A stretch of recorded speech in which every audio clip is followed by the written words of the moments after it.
হরে কৃষ্ণ। সেই প্রভুর কথা কিছু বলবার চেষ্টা করছি। অর্জুন ভগবান শ্রীকৃষ্ণকে নিজের রথের রশি ধরবার অনুরোধ করেছিল, গীতায় আছে। অর্থাৎ অর্জুন বলছে, তুমি আমার সারথি হও। এই সারথি মানে কি? একটা রথকে কল্পনা করো, পুরো রথের যে দায়িত্ব তা তো তার ঘোড়ার ওপরে নয়, লাগামের ওপরেও নয়, শুধুমাত্র সারথির ওপর। আমাদের জীবনও সেই রকম একটা রথ।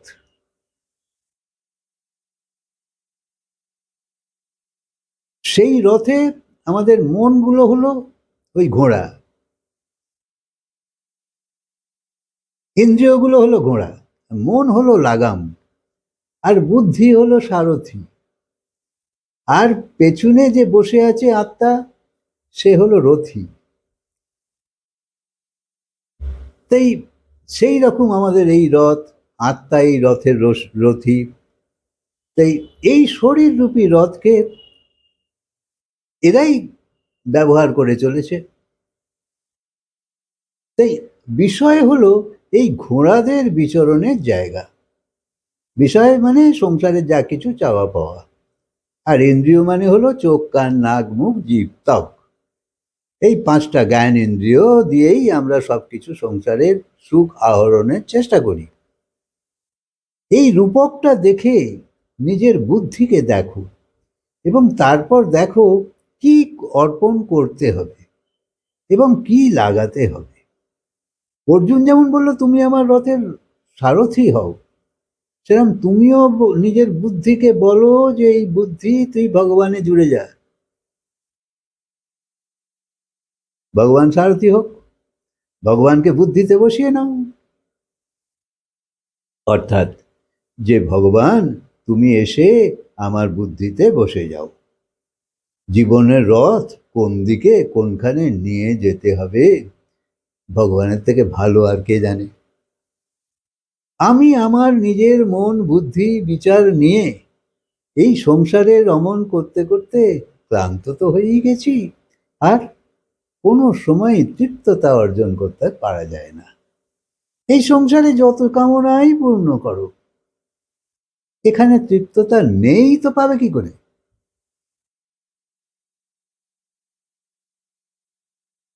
তাই শুধু কৃষ্ণই জানে ঠিক ঠিক কোথায় নিয়ে গেলে এই মন বুদ্ধিকে তুমি তোমার ইচ্ছিত বস্তু পাবে। তাই যখনই কৃষ্ণ রথের রশি ধরে নিল, তখন থেকেই অর্জুন নিশ্চিন্ত হয়ে গেছিল যে এখন আর আমার ভাবার কোনো দরকার নেই, সব সে ভাববে। পুরো কৌরব সেনার লক্ষ্যই ছিল অর্জুনকে কি করে মারবো। যেমন কুন্তী যুদ্ধের আগে কর্ণকে বলেছিল যে দেখো, তুমি তো সূর্যদেবের পুত্র নও, তুমি আমারই পুত্র, তাই পাণ্ডবরা তোমার ভাই, তুমি ওদেরকে মারতে পারবে না।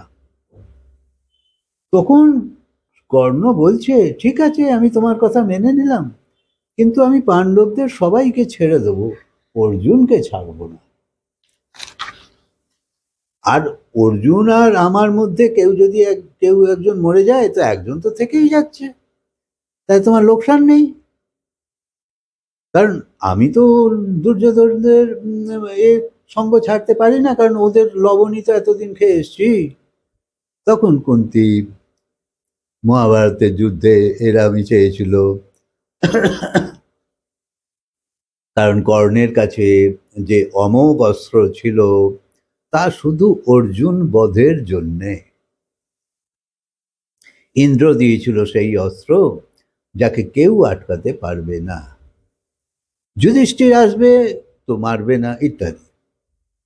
কর্ণ আবার এই প্রতিশ্রুতিও দিয়েছিল যে অর্জুন যদি আমার হাতে মরে যায়, তখন আমি পাণ্ডবদের পক্ষেই চলে আসব। অর্থাৎ অর্জুন সাপ হয়ে গেলেই আমার আর পাণ্ডবদের উপর কোনো রাগ থাকবে না। আর যদি আমি অর্জুনের হাতেই মরে যাই, তাহলে তো তোমার সব ছেলেরা রয়েই গেল। কারণ অর্জুনই শুধু আমার হাতে মরবে, সেই অর্জুনের নাম নিয়েই আমি এই অস্ত্র চালাবো, এবং স্বয়ং ব্রহ্মা এলেও ওকে কেউ বাঁচাতে পারবে না। তাই কর্ণ নিশ্চিন্ত ছিল যে অর্জুন আমার হাতেই মরবে। কিন্তু কর্ণ এটা তো জানতো না যে অর্জুন নিজের রথের সারথি কাকে বানিয়েছে। কিন্তু মাঝখানে কি হলো, হঠাৎ একদিন ঘটোৎকচ ভয়ানক যুদ্ধ করছিল। ভীমের ছেলে ঘটোৎকচ এমন যুদ্ধ করছিল যে মনে হচ্ছে একদিনেই সারা কৌরবকে ধ্বংস করে দেবে। তাহলে কি করে হবে? তখন ভগবানের কাছে ভগবান দেখলো যে এ তো মহা মুশকিল, ঘটোৎকচ একদিনই যদি সবাইকে মেরে দেয়। তাই ভাবলো ঘটোৎকচকে তাহলে তো মারা দরকার।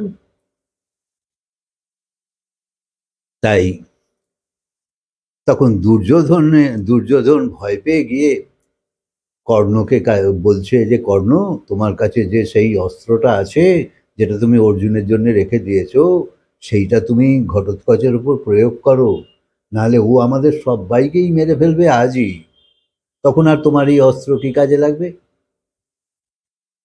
কর্ণ রাজি হয়নি, কিন্তু শেষবেশ দুর্যোধনের অনেক পেরাপেরিতে রাজি হয়ে গেল, এবং সেই অমোঘ ব্রহ্মাস্ত্র ঘটোৎকচের নাম করে ছেড়ে দিল। যেই ছেড়ে দিল তো ঘটোৎকচ তো মরে গেল। কিন্তু কৃষ্ণ কি বলছে?